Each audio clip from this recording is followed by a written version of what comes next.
This is feeding time for these reindeer. Timo Tuha cares about the animals he uses for sleigh rides. Timo is a co-owner of a wilderness lodge and says he works hard to expand his business.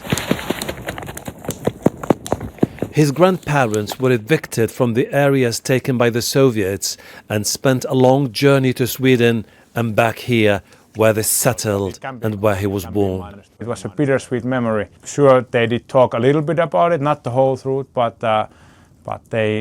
you could sense that it was on their minds a lot. And I guess that's why they wanted to pass it on to the younger generations as well. So kind of look to the future, but know your past, I think was their message. Like many business owners, Timo had to figure out ways for his resort to survive. When Russia invaded Ukraine, tourists were worried about coming to the border area, but in time he managed to reach out to other markets. After the first news about Finland applying to NATO, we started to get some email running in, and well, of course we were really happy that okay, this wasn't the end of it all. And then after the approval, we got very close to the normal situation, so people clearly have a good trust on this NATO thing. This is the local war museum of Salla. The Russians, they advanced quite far. Here, almost to Kemijärvi. Seppo Selkala shows me a map of the border region annexed by the Soviets when they launched the Winter War against Finland in 1939. I think since we have always been at the border here for generations, we have just had to learn to live with the border.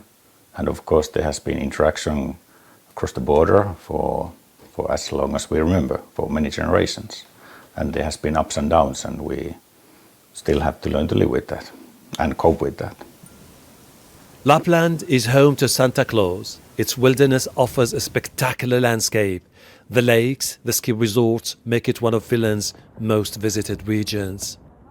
This used to be a popular attraction for Russian tourists, although their numbers declined when Russia annexed Crimea more than a decade ago. Now, most of the tourists are from Europe, although some remain reluctant to come here as long as tension with Russia persists. Ahelbarra, Jazeera, in Salla town near the Finnish border with Russia. Don't miss out and get the full picture. Subscribe to Al Jazeera for reliable news and expert insights. Like, share, stay ahead.